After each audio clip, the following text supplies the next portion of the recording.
की सामाजिक व्यवस्था, सांस्कृतिक व्यवस्था, शैक्षणिक व्यवस्था और पारिवारिक व्यवस्था को खत्म कर दो, वो देश अपने आप खत्म हो जाएगा।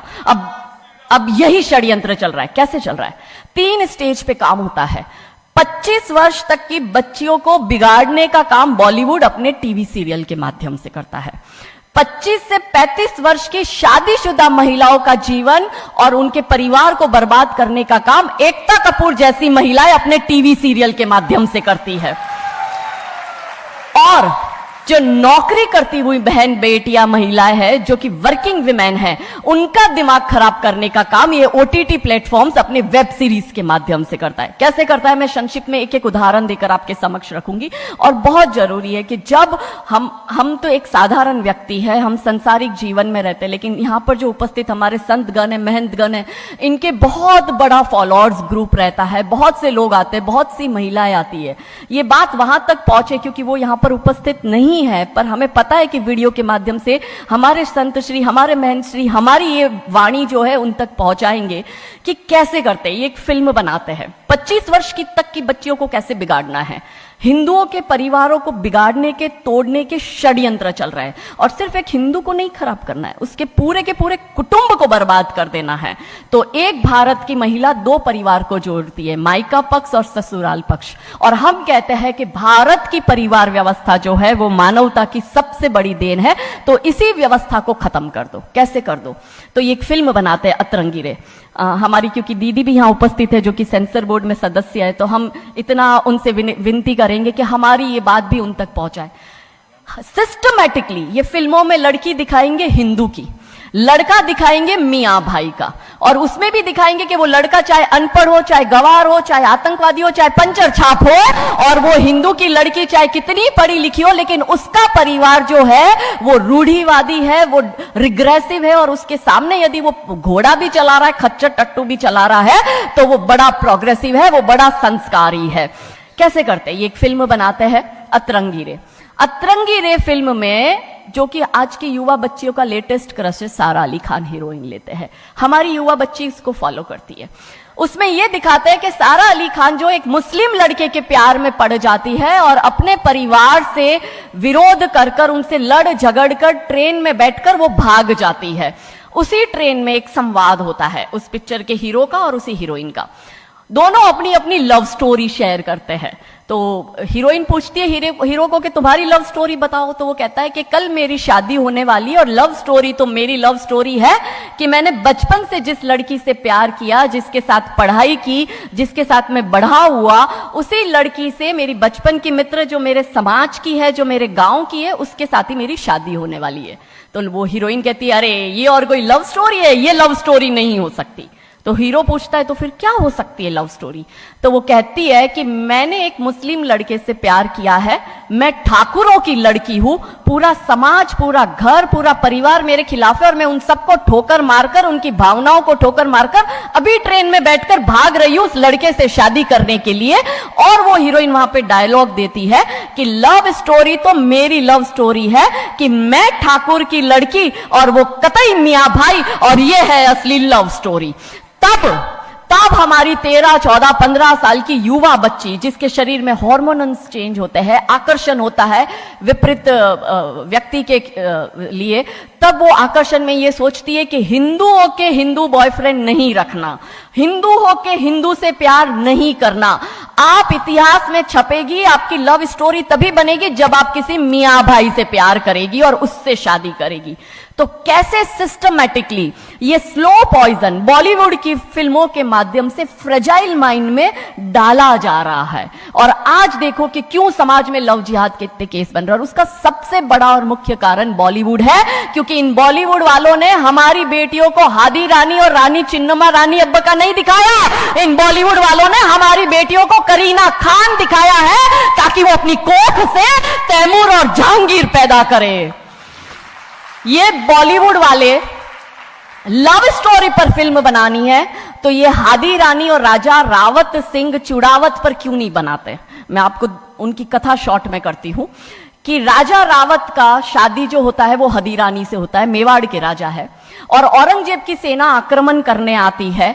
और जब औरंगजेब की सेना आती है तो राजा रावत सिंह का 2 दिन पहले ही विवाह हुआ होता है हादी रानी से। तो राजा जी की इच्छा नहीं होती कि मैं युद्ध लड़ने जाऊं, तो हादी रानी बड़े क्रोधित होते हैं। वो कहते तुम मेरी चिंता छोड़ो, तुम अभी इस मातृभूमि की रक्षा के लिए, इस धर्म की रक्षा के लिए आप युद्ध भूमि में जाओ और आप मेरी चिंता मत करना। यदि आप बलिदान भी हो जाओगे तो मैं प्राउडली अपने आप को आपकी विधवा कहूंगी। तब राजा रावत युद्ध लड़ने जाते हैं। युद्ध भूमि में राजा रावत जी को हादी रानी की बहुत याद आती है, क्योंकि नई नई शादी हुई होती है, तो नई बियाई दुल्हन को छोड़ के आए होते हैं, तो बहुत याद करते हैं। तो वो अपने दूत को कहते हैं अभी सेना आने में समय होता है और युद्ध में भी समय होता है, तो वो कहते हैं अपने दूत को कि जा तू रानी सा के पास जा महल में और उनसे कहे कि राजा जी को आपकी बहुत याद आ रही है, आप अपनी कोई एक निशानी उनके लिए भेजो। दूत भी बड़ा टेंशन में आ गया कि ये युद्ध भूमि में बैठे और इनको हादी रानी की याद आ रही है, ये युद्ध लड़ेंगे कैसे और जीतेंगे कैसे। पर वो दूत डरते डरते पहुंचा रानी सा के पास और रानी सा को कहता है कि राजा रावत जी ने आपकी एक निशानी मंगाई है, उनको आपकी बहुत याद आ रही है। तो रानी सा बहुत क्रोधित हो जाते कि ये मेरा पति कैसा, ये युद्ध लड़ेगा कैसे, औरंगजेब की इतनी बड़ी विशाल सेना है, यदि जहां युद्ध भूमि में बैठकर उसको रणनीति बनानी है वहां वो मेरी निशानी मंगवा रहा है। तब हमारी हादी रानी क्रोधित होती है, हाथ में तलवार लेती है, अपनी गर्दन काटती है, थाल में सजा के दूत को देती है और कहती है जा तेरे राजा को जाके दे देना मेरी निशानी।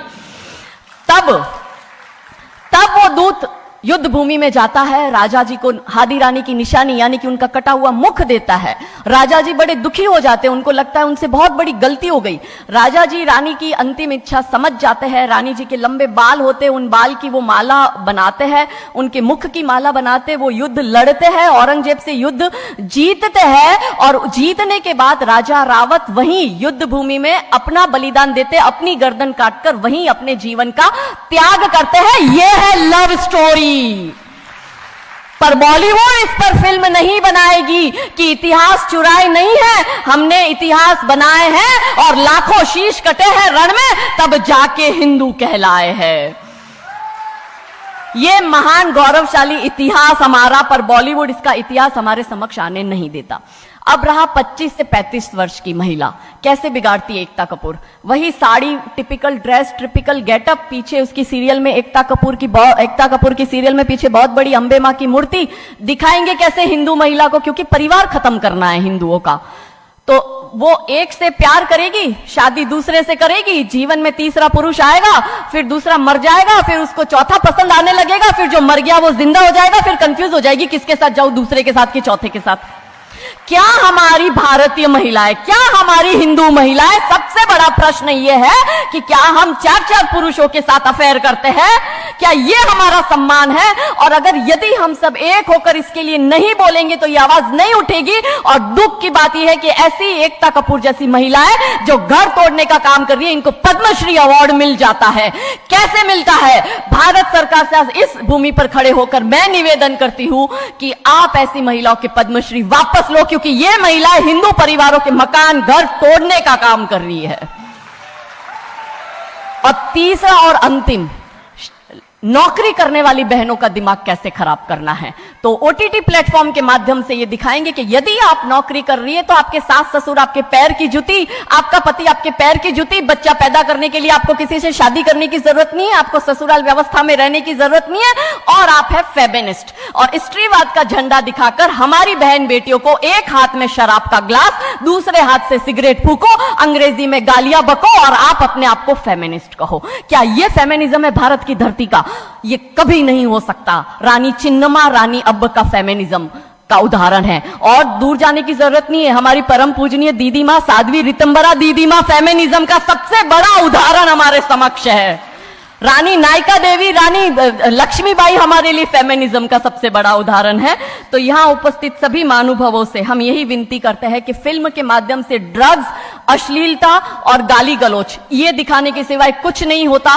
तो हम सब मिलकर एक साथ एक आवाज उठाए कि इन चीजों का बंद होना बहुत जरूरी है, क्योंकि आने वाली पीढ़ियों को बर्बाद करने का काम ये लोग अपने टीवी सीरियल और फिल्मों के माध्यम से कर रहे हैं। और क्योंकि शुरुआत भगवान राम जी के नाम से करी थी, तो अंत भी हम भगवान राम जी के नाम से करना चाहेंगे कि कौन है राम।